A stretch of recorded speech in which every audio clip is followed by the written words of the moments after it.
Hi everyone, this is Mona. We're going to go ahead and get started. Today we are doing the Workbench Session 2, Merchandise and DUNS List Reports.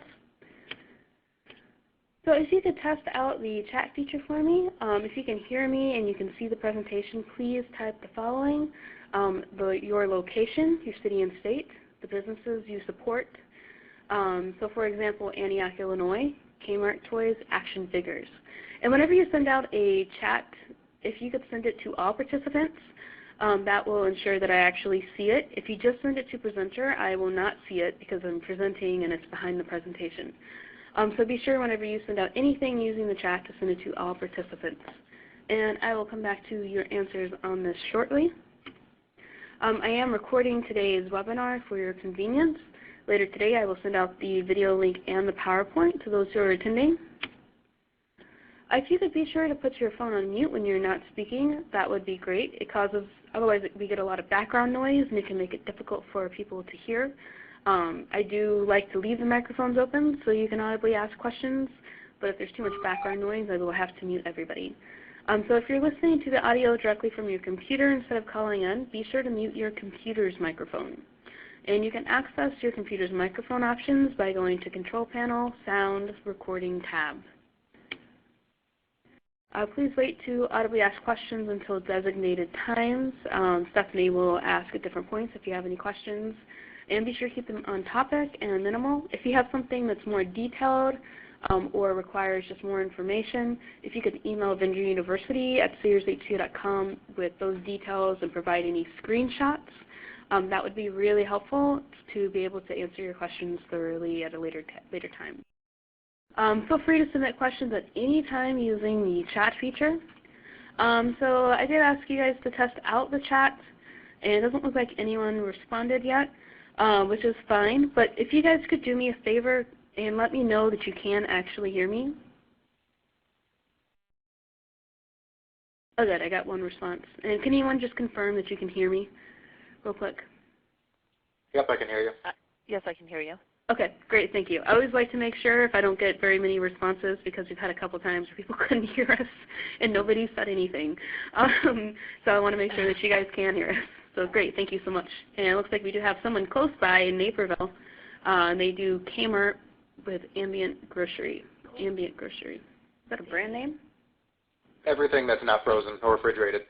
Oh, there you go. You learned something new. Cool. So thanks so much for your response and for letting us know that you can actually hear us. It's very great. And I'm going to pass this on to Stephanie.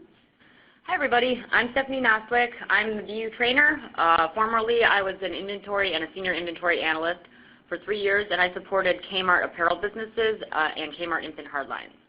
And when I was in inventory, I used SHC Merchant Workbench reporting to illustrate sales performance, manage inventory levels, track orders, and assist with special store projects.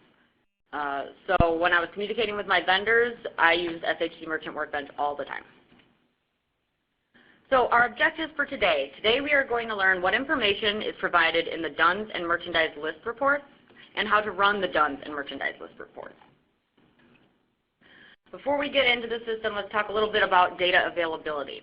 So when we're pulling information on receipts, the data goes back 2 years if you're pulling the receipt data by KSN, 18 months if you're pulling by purchase order. Sales data goes back 2 years. Inventory goes back 2 years if you're pulling by fiscal week, 35 days if you're pulling by day. Order tracking goes back 15 months, and accounts payable is a rolling 12 months. Please note that it can take up to 2 days for data changes. So maybe a return happens at a store or something like that. It could take up to 2 days for data changes to reflect in Workbench. And a special note for the Sears JIT vendors, if anybody is on that Sears JIT vendor, sales and inventory are not available on Workbench. You request SVP access for Workbench, but not full access. Sales and inventory is available via the Sears Sales Alex reports. And to get access, send an email to vendors@searshc.com. So what is the DUNS list report? It's for information. You would use this report to determine your pay, your order, and ship DUNS numbers that are assigned to your company by division and flow path. If you ship to both Sears and Kmart stores, your Sears order dones will be displayed as a 10-digit number beginning with a 1. For EDI, you use an 11-digit number, so there might be leading zeros. So let us exit out of the PowerPoint, and we're going to navigate into Information, Vendor, and Duns List, but we're going to log into the vendor portal first. So everybody knows the login screen.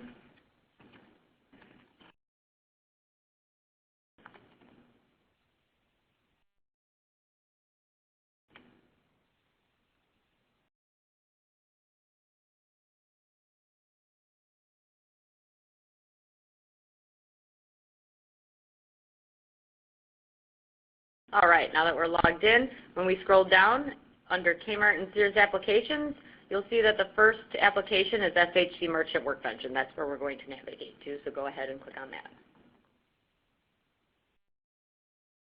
So when we were talking about what type of report this was, it is an information report. So as you can see, I was able to click on this little plus sign or on the word information to get it to go down and extend. Then we're going to get our, you'll see we've got cross-reference geography. We're going to go all the way down, and we're going to look at vendor and Duns List.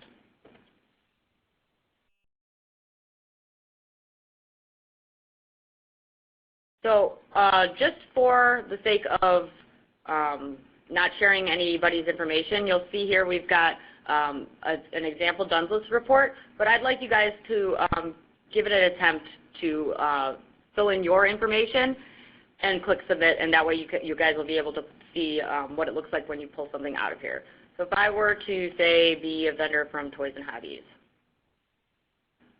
maybe my vendor name, let's see, I could look up my vendor name. I'm trying to think of a Toys and Hobbies. Maybe I should go to apparel here real quick. Maybe infants. And then click submit. And I'm not actually going to let that screen show up. So once you entered your information, you'll see a report that comes up that looks like this. And maybe I'll just flip to that screen real quick. And it looks like this. You should be seeing something that looks like this populate for you. And let me minimize that. So what you're seeing here are the different types of duns and the information that goes along with them. So you'll see across the top we've got the pay duns information. You'll have your duns numbers, the vendor name, the address, city, state, zip code, and the JIT authorization code. And then going across, you'll have your order duns, and then your ship duns, and so on. And this is how you would double check to make sure that the correct duns number is attached to the product that's trying to be ordered or try to be when you're submitting for payment. Are there any questions so far about the Duns List report? Everybody's good? Okay. So moving on, we'll talk about the merchandise list. So you would use this report to verify that information has been properly added to IMA, the item maintenance application. We're going to hang out in the information section, but we're going to navigate to item hierarchy and then merch list. Key fields to validate for your item setup include hierarchy information, so your division, your category, your subcategory, the retail GTIN, the retail UPC number, except for exploding assortments, your cost, your owner vendor pack ID, your order DUNS number, so that's how you make sure that EDI is mapped correctly, your vendor stock number, the shipping UPC, the SGTIN, and the total eaches. So you've got to make sure that what's reflected in IMA setup is how you're actually intending on shipping the product. Otherwise, we will not be able to receive it, and that's just going to sit at the warehouse. So let's go ahead and go to information, item hierarchy, and merch list.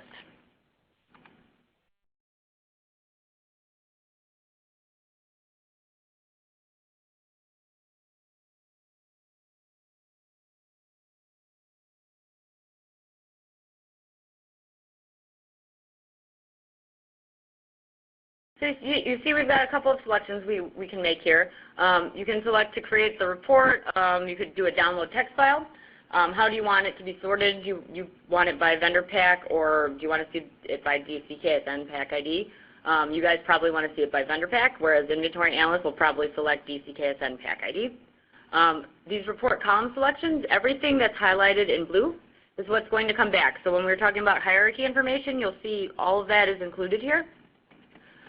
Maybe I do want to see my subseason code.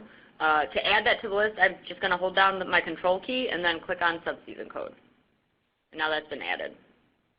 You've got your KSN IDs and check digits. We want our retail GTIN.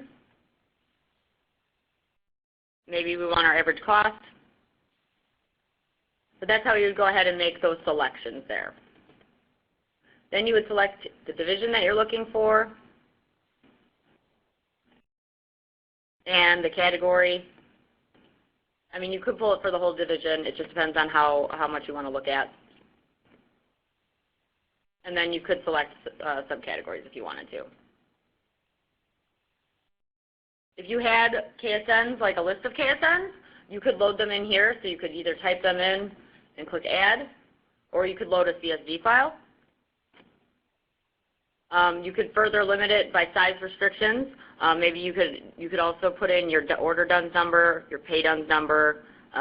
If you want to look at it, pull the data back by that.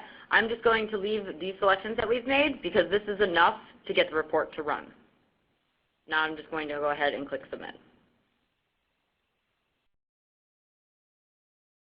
And if you guys are following along, you should end up getting a report that looks something like this. This is separated, and we've got the big one that I'll pull up in a moment on Excel, and you can see what they look like when we download them to Excel. But you've got all of your hierarchy information. You've got your divisions, categories, subcategories. You've got your season code and year, the KSN ID and the check digit, and the description. You've got markdown information, cost and price, as well as vendor pack ID descriptions. Are these KSNs active or unactive? These are unactive. The store counts, can carries, all of this really helpful setup information. Flow type, is the flow type correct? All of this can really help in preventing a lot of issues down the line if everybody is verifying this information. So let's check it out in Excel.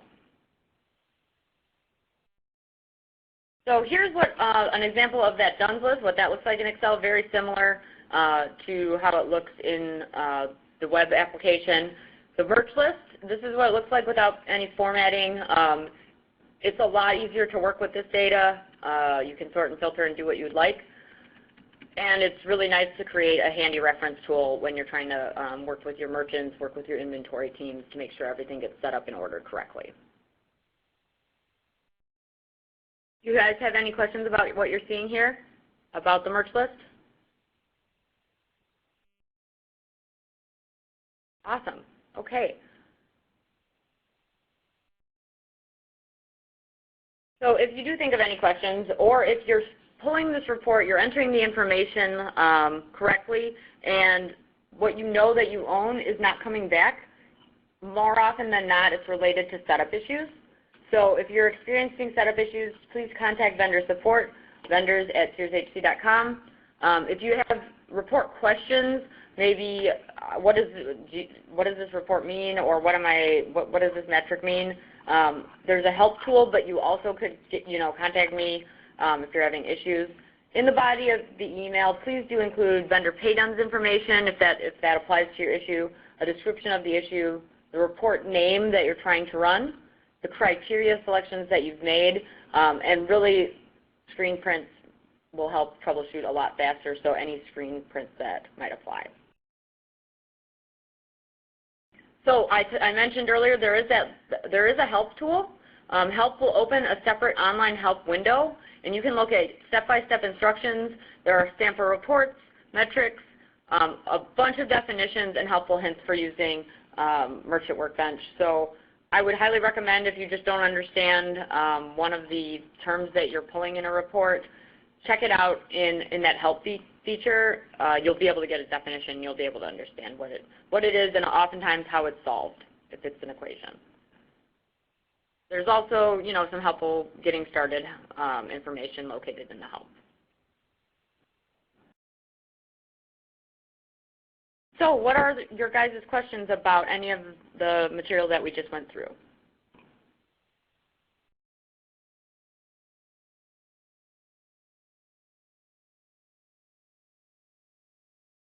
Okay, if you guys don't have any questions, you can go ahead and sign off. If you do, we'll stay on the line for a few more minutes, and then you can feel free to ask us. You can also email vendoruniversity@searshc.com.